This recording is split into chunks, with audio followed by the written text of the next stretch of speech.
Bibliomanía Audiolibros te presenta La caída de la casa Usher, escrito por Edgar Allan Poe. Un día de otoño triste, oscuro y silencioso, cuando las nubes colgaban bajas y pesadas en el cielo, crucé solo a caballo una región singularmente lúgubre del país, y al fin, al acercarse la sombra de la noche, me encontré a la vista de la melancólica casa Usher. No sé cómo fue, pero a la primera mirada que eché al edificio, un sentimiento de insoportable tristeza invadió mi espíritu. Digo insoportable porque no lo aliviaba ninguno de esos sentimientos semiagradables, por ser poéticos, con lo que recibe el espíritu incluso las más adustas imágenes naturales de lo desolado o lo terrible. Contemplé el escenario que tenía ante mí la casa, el simple paisaje del dominio, los muros descarnados, las ventanas como ojos vacíos, unas junqueras fétidas y los pocos troncos de árboles agostados con una fuerte depresión de ánimo, que solo puedo comparar como sensación terrena, al despertar del fumador de opio, a la amarga caída en el deambular cotidiano, al horrible descorrerse del velo. Era una frialdad, un decaimiento, un malestar del corazón, una irremediable tristeza mental que ningún acicate de la imaginación podía desviar hacia ninguna forma de lo sublime. ¿Qué era? Me detuve a pensar. ¿Qué era lo que me desalentaba tanto al contemplar la casa Usher? Misterio insoluble, y yo no podía luchar con los sombríos pensamientos que se agolpaban en mi mente mientras reflexionaba. Me vi obligado a recurrir a la conclusión insatisfactoria de que, mientras hay, fuera de toda duda, combinaciones de simples objetos naturales que tienen el poder de afectarnos de esta forma, el análisis de semejante poder se encuentra entre las consideraciones que están más allá de nuestro alcance. Era posible, pensé, que una simple disposición distinta de los elementos de la escena, de los pormenores del cuadro, fuera suficiente para modificar o quizá anular su poder de impresión dolorosa, y procediendo en consonancia con esta idea, dirigí mi caballo a la escarpada orilla de un negro y pavoroso lago que extendía su brillo tranquilo junto a la mansión. Vi en sus profundidades, con un estremecimiento aún más sobreacogedor, las imágenes reflejadas e invertidas de las grises junqueras, los troncos espectrales y las ventanas como ojos vacíos. En esa mansión de melancolía, sin embargo, me proponía pasar unas semanas. Su propietario, Roderick Usher, había sido uno de mis mejores compañeros de juventud, pero habían transcurrido muchos años desde nuestro último encuentro. Sin embargo, acababa de recibir una carta en otra región remota del país, una carta suya, cuya misiva, por su tono desesperadamente insistente, no admitía otra respuesta que la presencia personal. La escritura denotaba señales de la agitación nerviosa. Hablaba de una enfermedad física grave, de un trastorno mental que le oprimía y de un intenso deseo de verme por ser su mejor y, en realidad, su único amigo íntimo, con el propósito de conseguir, por la animación de mi compañía, algún alivio a su mal. La forma de expresar esto, y sobre todo la aparente sinceridad que acompañaba su petición, no me permitieron vacilar, y, en consecuencia, obedecí inmediatamente a lo que, por otra parte, consideraba un requerimiento muy singular. Aunque de muchachos habíamos sido compañeros íntimos, en realidad sabía poco de mi amigo. Siempre se había mostrado muy reservado. Sabía, sin embargo, que su antiquísima familia era conocida, desde tiempos inmemoriales, por una peculiar sensibilidad de temperamento expresada, a lo largo de muchos años, en muchas y elevadas concepciones artísticas y, últimamente, manifestada en reiteradas obras de caridad muy generosas, aunque discretas, así como en una apasionada devoción a las dificultades más que a las bellezas ortodoxas y fácilmente reconocibles de la ciencia musical. Conocí también el hecho importante de que la familia Usher, siempre venerable, no había conseguido, en ningún periodo, una rama duradera, en otras palabras, que toda la familia se limitaba a la línea de descendencia directa y siempre, con insignificantes y breves variaciones, había sido así.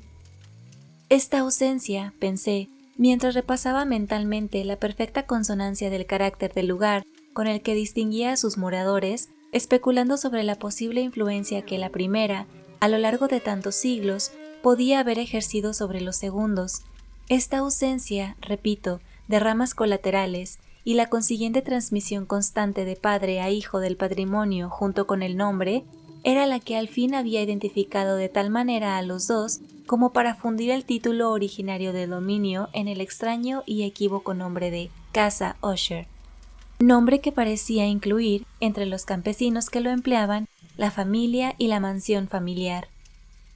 He dicho que el único efecto de mi experimento de algo infantil, mirar en el pequeño lago, había ahondado mi primera y extraña impresión. No cabe duda de que la conciencia del rápido aumento de mi superstición, ¿por qué no voy a darle este nombre?, servía sobre todo para acelerar el aumento. Tal es, lo sé desde hace mucho tiempo, la paradójica ley de todos los sentimientos que tienen como base el terror. Y quizá fuera solo por esto por lo que, cuando levanté de nuevo los ojos hacia la mansión, desde su imagen en el agua, creció en mi mente una rara fantasía, una fantasía de verdad tan ridícula que solo la menciono para mostrar la viva fuerza de las sensaciones que me oprimían. Mi imaginación estaba tan excitada que llegué a convencerme de que sobre la mansión y el dominio flotaba una atmósfera propia de ellos y de los edificios colindantes, una atmósfera sin afinidad con el aire del cielo, que exhalaba por los árboles marchitos, por los muros grises y por el oscuro lago silencioso, un pestilente y místico vapor, opaco, pesado, apenas perceptible, de color plomizo. Sacudiendo de mi espíritu lo que debía de ser un sueño, examiné con más cuidado el verdadero aspecto del edificio. Su rasgo dominante parecía ser su excesiva antigüedad, y grande era la desolación producida por el tiempo. Diminutos hongos se extendían por toda la fachada, colgados del alero en una fina y enmarañada tela de araña. Pero esto no tenía que ver con ninguna forma de destrucción. No se había caído ninguna parte de la mampostería y parecía haber una extraña incongruencia entre la perfecta colocación de las partes y la disgregación de cada una de las piedras. Esto me recordaba la aparente integridad de viejas maderas que se han podrido durante largos años en una cripta olvidada, sin que intervenga el soplo exterior. Aparte de este indicio de ruina general, la estructura daba pocas señales de inestabilidad. Quizá el ojo de un observador atento hubiera descubierto una fisura apenas perceptible que, extendiéndose desde el tejado de la mansión a lo largo de la fachada, cruzaba el muro en zigzag hasta perderse en las tenebrosas aguas del lago. Mientras observaba estas cosas, cabalgué por una corta calzada hasta la mansión. Un criado que aguardaba tomó mi caballo y entré en la bóveda gótica del vestíbulo. Un criado de paso sigiloso me condujo desde allí, en silencio, por múltiples, oscuros e intrincados pasillos hacia el estudio de su amo. Mucho de lo que encontré en el camino contribuyó, no sé cómo, a avivar los indefinidos sentimientos de los que ya he hablado. Mientras que los objetos que me rodeaban, los artesonados de los techos, los sombríos tapices de las paredes, los suelos de negro ébano y los fantasmagóricos trofeos heráldicos que rechinaban al pasar, eran cosas, o parecían, a las que estaba acostumbrado desde niño, pero no pensaba en lo familiar que me resultaba todo esto. Estaba asombrado de las insólitas fantasías que estas imágenes producían en mí. En una de las escaleras me tropecé con el médico de la familia. La expresión de su rostro, pensé, era una mezcla de insidiosa astucia y de perplejidad. Me saludó con ansiedad nerviosa y siguió su camino. Luego el criado abrió una puerta y me dejó en presencia de su amo. La habitación donde me encontraba era muy amplia y alta. Las altas ventanas, estrechas y puntiagudas, quedaban a tanta distancia del suelo del negro roble, que eran completamente inaccesibles desde el interior. Débiles rayos de luz teñida de carmesí atravesaban los cristales enrejados y servían para distinguir suficientemente los principales objetos a mi alrededor. Los ojos, sin embargo, luchaban en vano para alcanzar los rincones más apartados de la cámara o los huecos del techo abovedado y ornado con relieves. Oscuros tapices cubrían las paredes. El mobiliario era profuso, incómodo, anticuado y destartalado. Había muchos libros e instrumentos musicales en desorden que no conseguían dar vida a la escena. Sentí que se respiraba una atmósfera de dolor. Un aire de dura, profunda e irremediable melancolía lo envolvía y lo penetraba todo. A mi llegada, Usher se incorporó en un sofá donde estaba tendido, cuán largo era, y me saludó con una calurosa vivacidad, que tenía mucho, pensé al principio, de exagerada cordialidad, de obligado esfuerzo de hombre de mundo ennuyé, aburrido. Sin embargo, una mirada a su rostro me convenció de su total sinceridad. Nos sentamos y durante unos instantes, mientras no hablaba, lo observé con un sentimiento en parte de compasión, en parte de espanto. Posiblemente ningún hombre había cambiado tan terriblemente en tan poco tiempo como Roderick Usher. A duras penas pude admitir la identidad del cadavérico ser que tenía ante mí con la del compañero de juventud. Sin embargo, el carácter de su cara había sido siempre extraordinario.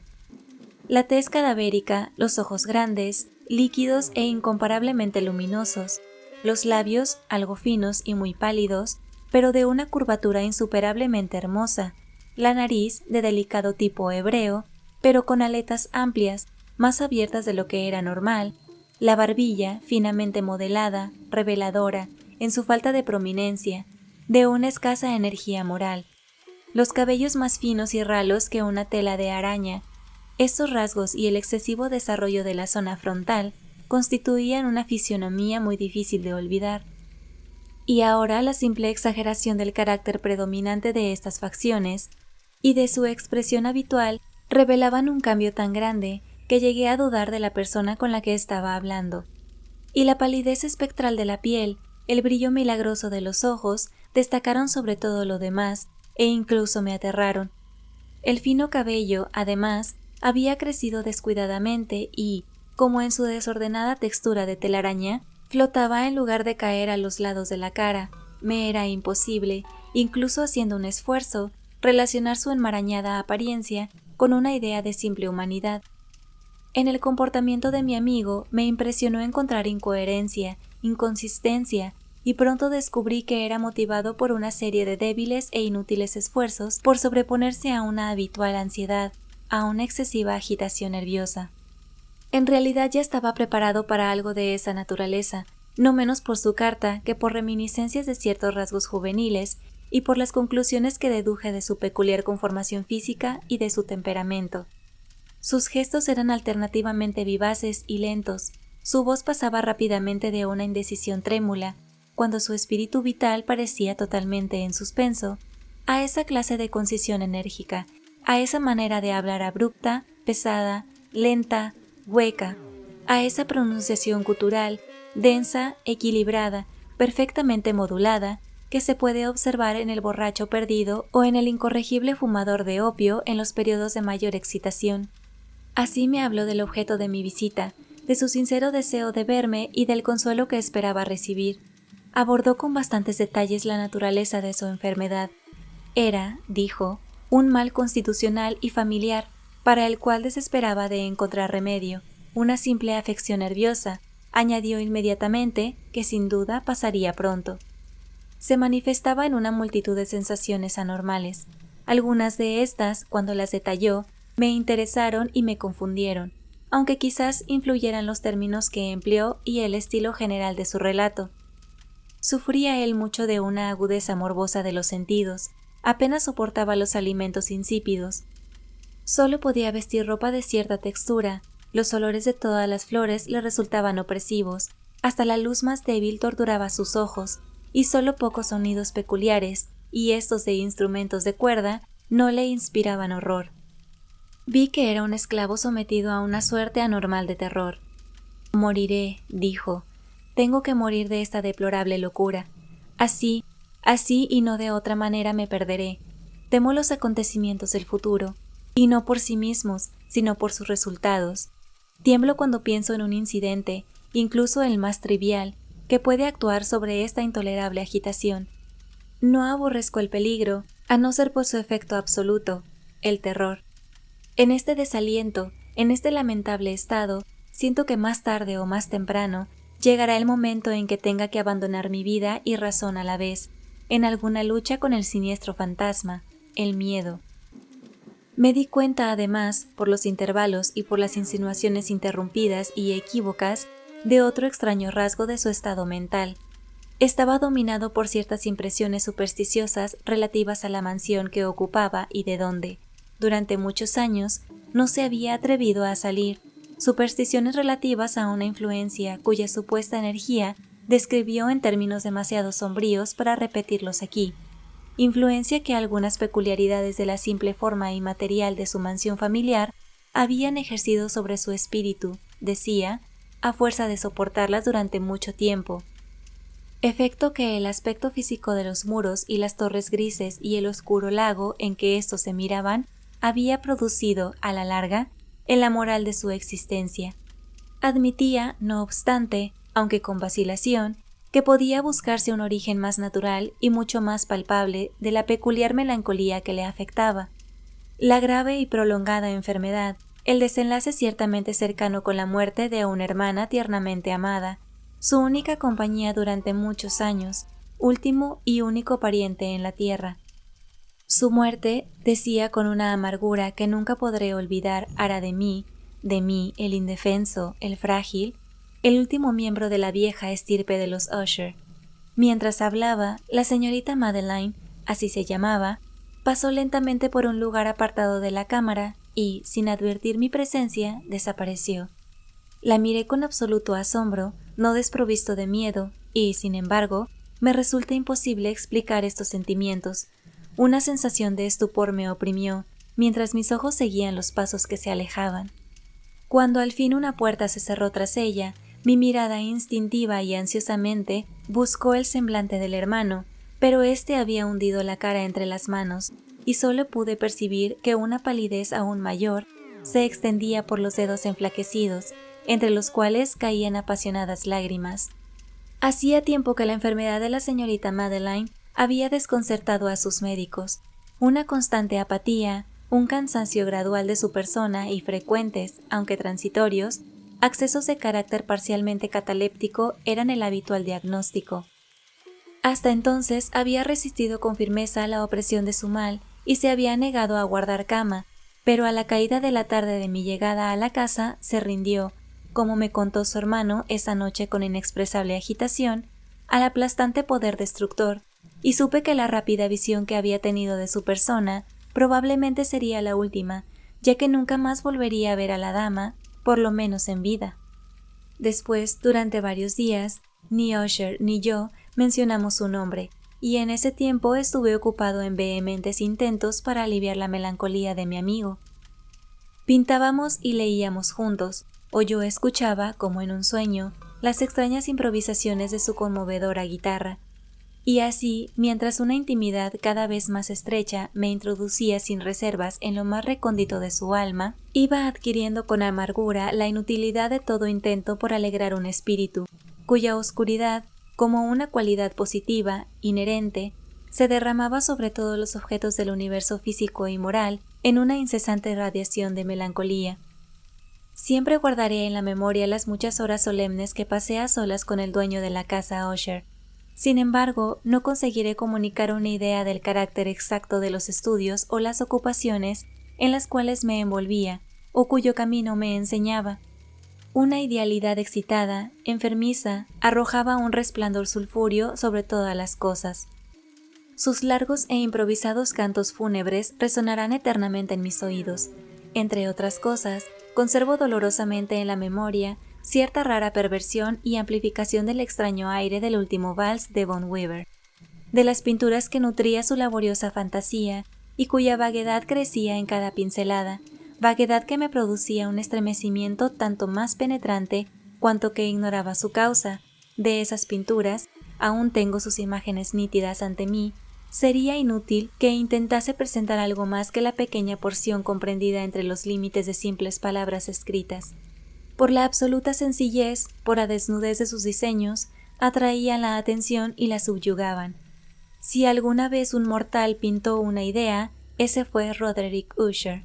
Para mí, al menos, en las circunstancias que entonces me rodeaban, surgía de las puras abstracciones que el hipocondríaco lograba plasmar en el lienzo una intensidad de intolerable espanto, cuya sombra nunca he sentido, ni siquiera contemplado las fantasías de Fuseli, muy brillantes pero demasiado concretas. Una de las fantasmagóricas concepciones de mi amigo, que no participaba con tanto rigor del espíritu de abstracción, puede ser esbozada, aunque de una forma muy indecisa, débil, con palabras. El pequeño cuadro representaba el interior de una bóveda o túnel muy largo, rectangular, con paredes bajas, lisas, blancas, sin interrupción ni adorno de ningún tipo. Ciertos toques accesorios del diseño servían para dar la idea de que esa excavación estaba a mucha profundidad bajo la superficie de la tierra. No se veía ninguna salida en toda la vasta extensión, ni se percibía ninguna antorcha, ni ninguna otra fuente artificial de luz. Sin embargo, flotaba por todo el espacio una ola de intensos rayos que bañaban el conjunto con un resplandor inadecuado y espectral. Ya he hablado de ese estado morboso que hacía intolerable al paciente toda música, si exceptuamos los efectos de unos instrumentos de cuerda. Quizá los estrechos límites en los que se había confinado con la guitarra dieron origen, en gran medida, al carácter fantástico de sus realizaciones. Pero no se puede explicar de esta manera la fogosa facilidad de sus impromptus, género musical pianístico. Debían de ser, y lo eran, tanto las notas como las palabras de sus extravagantes fantasías, pues con frecuencia se acompañaba con improvisaciones verbales rimadas. Debían de ser el resultado de ese intenso recogimiento y concentración mental a los que ya he aludido y que solo se podían observar en momentos de la más elevada excitación. Recuerdo fácilmente las palabras de una de esas rapsodias. Quizá fue la que más me impresionó mientras la tocaba, porque en la corriente oculta o mística de su sentido creí percibir por primera vez una plena conciencia por parte de Usher de que su elevada razón vacilaba en su trono. Los versos, que tituló El Palacio Encantado, decían poco más o menos así. Primero. En el más verde de nuestros valles, habitado por los ángeles buenos, antaño un bello y majestuoso palacio, un radiante palacio alzaba su frente, en los dominios del rey Pensamiento, allí se elevaba. Jamás un serafín desplegó el ala sobre un edificio la mitad de bello. Segundo. Banderas amarillas, gloriosas doradas, sobre su remate flotaban y ondeaban. Todo esto sucedía hace mucho, muchísimo tiempo, y a cada suave brisa que retozaba, en aquellos gratos días, a lo largo de los muros pálidos y empenachados, se elevaba un aroma alado. Tercero. Los que vagaban por ese alegre valle, a través de 2 ventanas iluminadas veían, espíritus moviéndose musicalmente, a los sones de un laúd bien templado, en torno a un trono donde, sentado, porfirogénito, con un Fausto digno de su gloria, aparecía el Señor del Reino. Cuarto. Y refulgente de perlas y rubíes, era la puerta del bello palacio, por la que salían a oleadas, a oleadas, a oleadas, y centelleaba sin cesar, una turba de ecos cuya grata misión era solo cantar, con voces de magnífica belleza, el talento y el saber de su rey. Quinto. Pero esos malvados con ropajes de luto asaltaron la elevada posición del monarca. Ah, lloremos, pues nunca el alba despuntará sobre él el desolado. Y en torno a su mansión la gloria, que rojeaba y florecía, es sólo una historia oscuramente recordada de las viejas edades sepultadas. Sexto. Y ahora los viajeros en ese valle, a través de las ventanas rojizas ven amplias formas moviéndose fantásticamente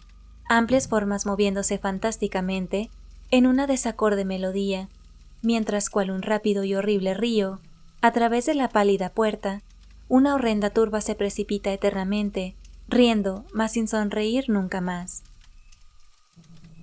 Recuerdo bien que las sugestiones nacidas de esta balada nos llevaron a una serie de pensamientos, entre los que resaltó una opinión de Usher, que menciono no por su novedad, pues otros hombres han pensado así, sino para explicar la obstinación con la que la defendió. Esta opinión, de forma general, trataba de la sensibilidad de todos los vegetales. Pero en su trastornada fantasía, la idea había cobrado un carácter más atrevido e invadía, bajo ciertas condiciones, el reino de lo inorgánico. Me faltan las palabras para expresar todo el alcance o el vehemente abandono de su persuasión. La creencia, sin embargo, se relacionaba, como he insinuado previamente, con las grises piedras de la casa de sus antepasados. Las condiciones de la sensibilidad habían sido satisfechas, imaginaba él, por el método de colocación de esas piedras, por el orden de su disposición, por los muchos hongos que las cubrían y por los marchitos árboles que las rodeaban, pero sobre todo por la duración inalterada de este orden y por su duplicación en las quietas aguas del lago. Su evidencia, la evidencia de esta sensibilidad, podía comprobarse, dijo, y me sobresalté al oírlo, en la lenta pero segura condensación de una atmósfera propia en torno a las aguas y a los muros. El resultado podía descubrirse, añadió, en esa influencia silenciosa, aunque insistente y terrible, que durante siglos había modelado los destinos de su familia, haciendo de él eso que yo ahora estaba viendo, eso que él era. Esas opiniones no precisan comentario y no haré ninguno. Nuestros libros, los libros que durante años constituyeron no pequeña parte de la existencia mental del enfermo, estaban, como puede suponerse, en estricta armonía con este carácter fantasmal. Leíamos con atención obras tales como El Verbet et Chartreuse, Verbet la Caruja, de Gresset, Belflagor Archidiablo, de Machiavelli, Del cielo y del infierno, Los arcanos celestes, de Swedenborg, El viaje al interior de la tierra de Nicolas Klim, de Olbert, Quiromancía, de Robert Flood, de Jean d'Intaginet y de La Chambre, El viaje a la distancia azul de Tieck y La ciudad del sol de Campanella. Nuestro libro favorito era un pequeño volumen en octavo de Directorium Inquisitorium, Directorio para Inquisidores, del dominico Eimeric de Ginore, y había pasajes de Pomponius Mela sobre los viejos sátiros africanos y egipanes con los que Usher pasaba largas horas soñando. Pero encontraba su principal gozo en la lectura de un curioso y sumamente raro libro gótico en cuanto al manual de una iglesia olvidada, Las Vigiliae Mortuorum, Secundum Corum Ecclesiae Maguntinae, Vigilias de los Muertos según el coro de la iglesia de Maguncia. No podía yo dejar de pensar en los extraños ritos de esa obra y en su probable influencia sobre el hipocondríaco cuando una noche, tras informarse de repente que la señorita Madeline había dejado de existir, declaró su intención de preservar su cadáver durante 15 días antes de su definitivo entierro en una de las numerosas criptas dentro de la mansión. El motivo humano que alegó para justificar este singular proceder no me dejó libertad para discutir. El hermano había llegado a esta decisión, según me dijo, tras considerar el carácter insólito de la enfermedad de la fallecida, unas inoportunas y ansiosas investigaciones de sus médicos y la lejana y expuesta situación del cementerio familiar. No negaré que, cuando recordé el siniestro aspecto de la persona con quien me crucé en la escalera el día de mi llegada a la casa, no tuve ningún deseo de oponerme a lo que consideré una precaución inofensiva y de ninguna forma extraña. A petición de Usher, le ayudé personalmente en los preparativos de la sepultura temporal. Puesto ya el ataúd, los dos solos lo trasladamos a un lugar de descanso. La cripta donde lo depositamos, que llevaba tanto tiempo sin abrir que nuestras antorchas casi se apagaron por la opresiva atmósfera, dándonos pocas oportunidades de examinarla, era pequeña, húmeda y desprovista de cualquier fuente de luz. Estaba a gran profundidad, justo bajo la parte de la casa que ocupaba mi dormitorio. Al parecer había sido utilizada, en remotos tiempos feudales, con el siniestro uso de mazmorra y en días más recientes como almacén de pólvora o de alguna otra sustancia altamente combustible, pues una parte del suelo y todo el interior de un largo pasillo abovedado por donde pasamos para llegar allí estaban cuidadosamente revestidos de cobre. La puerta de hierro macizo también estaba protegida de ese metal. Su enorme peso, al moverse sobre los goznes, producía un chirrido agudo, insólito. Después de dejar nuestra fúnebre carga sobre caballetes en ese lugar de horror, retiramos parcialmente a un lado la tapa aún suelta del ataúd y contemplamos la cara de la muerta. Un asombro parecido entre el hermano y la hermana fue lo primero que llamó mi atención, y Usher, adivinando quizás mis pensamientos, murmuró unas palabras por las que supe que la difunta y él eran gemelos, y que entre ambos siempre había habido simpatías casi inexplicables, pero nuestros ojos no se detuvieron mucho tiempo con la muerta, pues no podíamos contemplarla sin miedo. El mal que llevara a la señorita Madeline a la tumba, en la fuerza de la juventud había dejado, como es corriente en todas las enfermedades de carácter estrictamente cataléptico, la burla de un leve rubor en el pecho y la cara, y esa sonrisa sospechosamente prolongada en los labios que es tan terrible en la muerte. Volvimos la tapa a su sitio, la atornillamos y cerrando bien la puerta de hierro, regresamos cansados a los aposentos algo menos lúgubres de la parte posterior de la casa. Y entonces, transcurridos unos días de amarga pena, se produjo un notable cambio en las características del trastorno mental de mi amigo. Su porte normal había desaparecido, descuidaba u olvidaba sus ocupaciones comunes, vagaba de habitación en habitación con pasos apresurados, desiguales y sin rumbo. La palidez de su rostro había adquirido, si esto era posible, un color aún más espectral, pero había desaparecido por completo la luminosidad de sus ojos. El tono a veces ronco de su voz ya no se oía, y una vacilación trémula, como si estuviera aterrorizado, acompañaba sus palabras de forma habitual. Hubo momentos en que pensé que algún secreto opresivo dominaba su mente siempre agitada, y que luchaba por conseguir valor suficiente para divulgarlo. Otras veces, en cambio, me veía obligado a reducirlo todo a las meras e inexplicables extravagancias de la locura, pues le veía contemplar el vacío largas horas, en actitud de la más profunda atención, como si escuchara algún sonido imaginario. No es de extrañar que su estado me aterra, que me contagiase. Sentía que se deslizaban en mí, a pasos lentos pero seguros, las extrañas influencias de sus supersticiones fantásticas e impresionantes. Al retirarme a mi habitación la noche del 7º u 8º día después de depositar a la señorita Madeline en la cripta, siendo ya muy tarde, experimenté de forma especial y con mucha fuerza esos sentimientos. El sueño no se acercaba a mi lecho y pasaban hora y horas. Luché para vencer con la razón los nervios que me dominaban. Traté de convencerme de que mucho, si no todo lo que sentía, era debido a la desconcertante influencia de los lúgubres muebles de la habitación, de los tapices oscuros y raídos que, atormentados por el soplo de una tempestad incipiente, oscilaban de un lado para otro sobre las paredes y crujían desagradablemente alrededor de los adornos de la cama. Pero mis esfuerzos resultaron inútiles.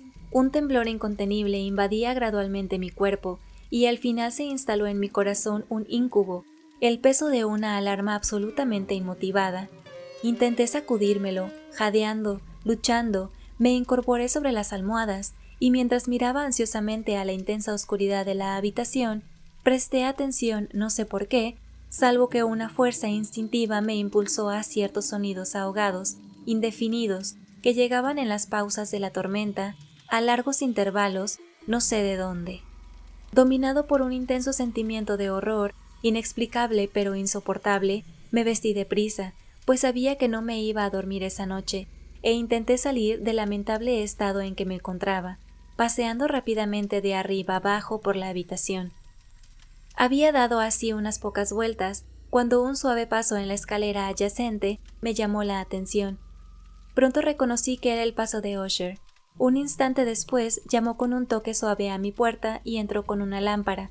Su semblante, como de costumbre, tenía una palidez cadavérica, pero, además, había en sus ojos una especie de loca alegría, una histeria evidentemente reprimida en toda su actitud.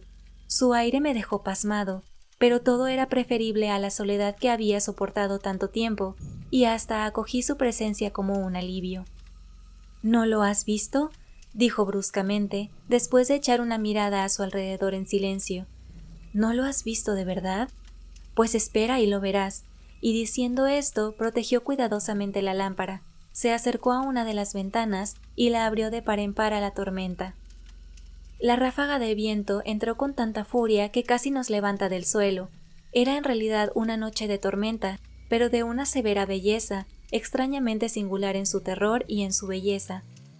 Al parecer, un torbellino desplegaba su fuerza en nuestra vecindad, pues había frecuentes y violentos cambios en la dirección del viento, y la excesiva densidad de las nubes, tan bajas que casi oprimían las torres de la mansión, no nos impedía ver la viva velocidad con que acudían de todas partes, mezclándose unas con otras sin alejarse. Digo que ni siquiera su excesiva densidad nos impedía verlo, y sin embargo no nos llegaba un atisbo ni de la luna ni de las estrellas, ni se veía el brillo de los relámpagos. Pero las superficies inferiores de las enormes masas de agitado vapor y todos los objetos terrestres que nos rodeaban brillaban en una luz anormal de una gaseosa exhalación, apenas luminosa y claramente visible, que rodeaba la casa y la amortajaba.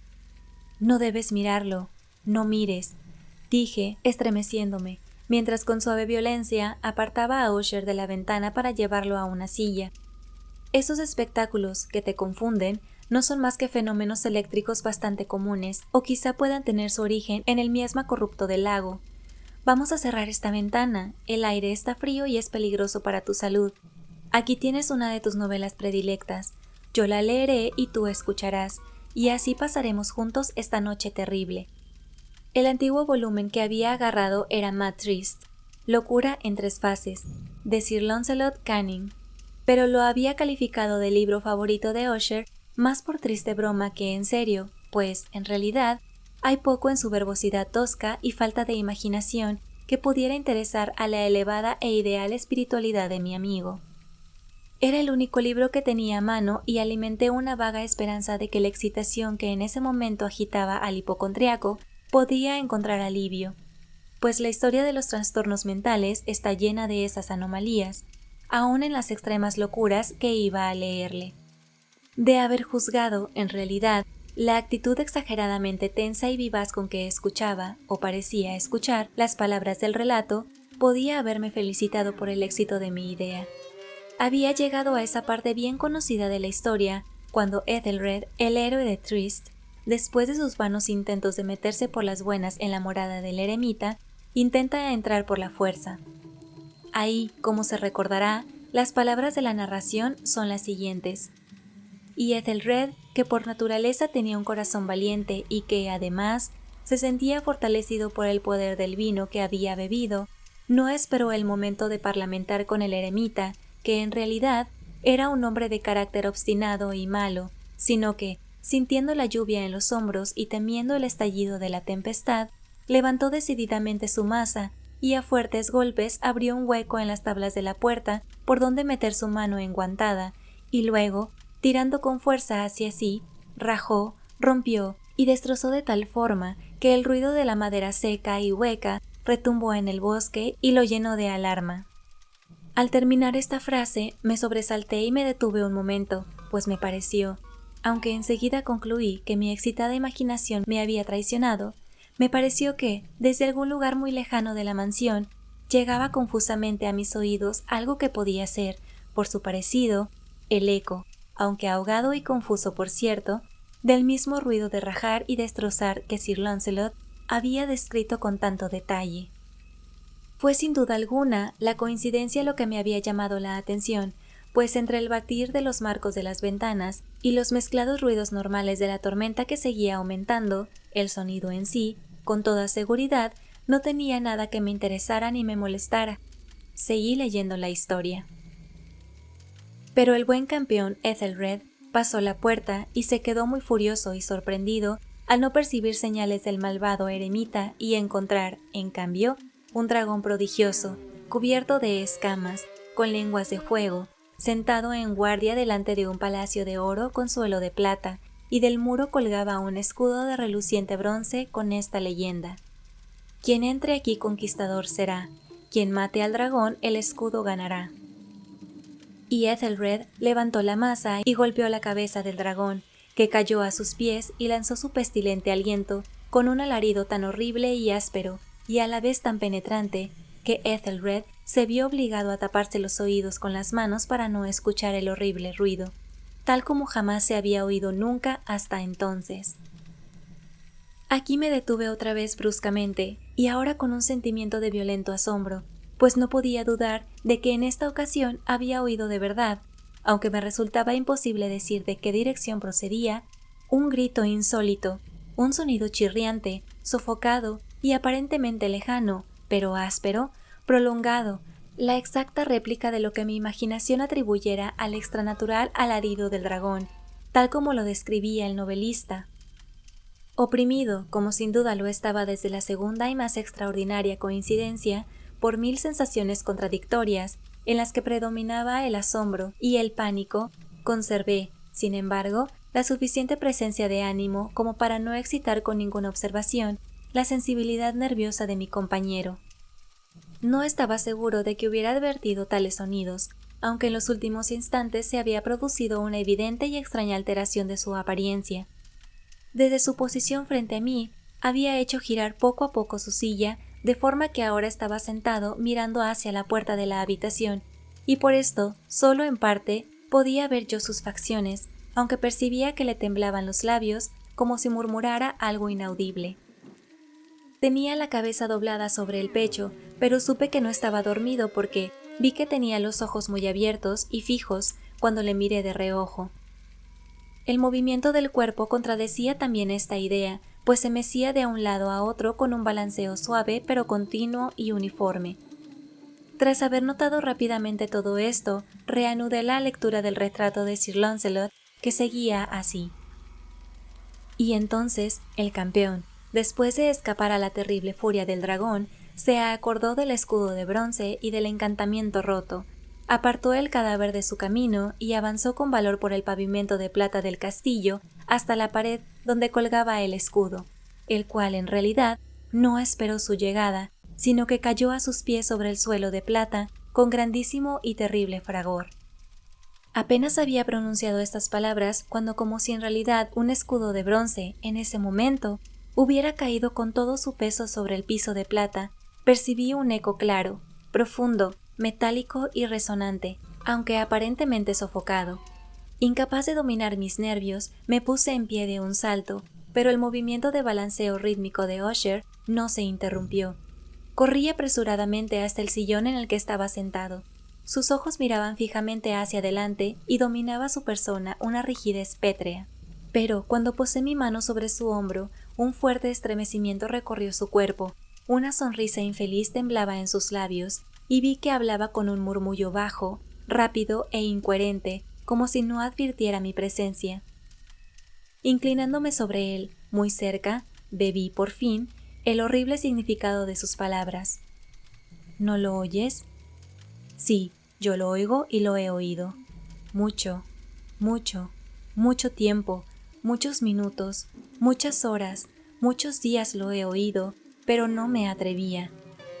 Oh, ten lástima de mí, miserable, desventurado. No me atrevía a hablar. La hemos encerrado viva en la tumba. ¿No dije que mis sentidos son agudos? Ahora te digo que oí sus primeros débiles movimientos en el ataúd hueco. Los oí hace muchos, muchos días, pero no me atrevía a hablar. Y ahora, esta noche, Ethelred, jaja. La puerta rota del eremita y el grito de muerte del dragón y el estruendo del escudo. Más bien, el ruido de su ataúd al rajarse, el chirriar de los goznes de hierro de su cárcel y sus luchas en el pasillo de cobre de la cripta. Oh, ¿dónde me esconderé? ¿No estará pronto aquí? ¿No se apresurará a reprocharme mis prisas? ¿No he oído sus pasos en la escalera? ¿No distingo el pesado y horrible latido de su corazón? Insensato, y aquí, furioso, de un salto, se puso de pie y gritó esas palabras como si en ese esfuerzo entregara el alma. Insensato, te digo que está del otro lado de la puerta. Como si la energía sobrehumana de su voz tuviera el poder del hechizo, los enormes y antiguos batientes que Usher señalaba abrieron lentamente, en ese momento, sus pesadas mandíbulas de ébano. Era obra de la violenta ráfaga, pero allí, al otro lado de la puerta, estaba la alta y amortajada figura de la señorita Madeline Usher. Había sangre en sus ropas blancas y huellas de un forcejeo en cada parte de su demacrado cuerpo. Por un instante se mostró temblorosa, tambaleándose en el umbral. Luego, con un lamento sofocado, cayó pesadamente hacia adentro, sobre el cuerpo de su hermano, y en su violenta agonía final lo arrastró al suelo, muerto, víctima de los terrores que había anticipado. Huí horrorizado de aquella cámara, de aquella mansión. Fuera seguía la tormenta con toda su furia, cuando me encontré cruzando la vieja calzada. De repente surgió en el sendero una luz extraña y me volví para ver de dónde podía salir tan increíble brillo, pues la enorme casa y sus sombras quedaban solas detrás de mí. El resplandor venía de la luna llena, roja como la sangre, que brillaba ahora a través de aquella grieta apenas perceptible, como he descrito, que se extendía en zigzag desde el tejado de la casa hasta su base. Mientras la contemplaba, la grieta se iba ensanchando. Pasó un furioso soplo de torbellino. Todo el disco de la luna estalló entonces ante mis ojos, y mi espíritu vaciló al ver que se desplomaban los pesados muros, y hubo un largo y tumultuoso clamor, como la voz de 1000 torrentes, y a mis pies se cerró, sombrío y silencioso, el profundo y corrompido lago sobre los restos de la casa Usher.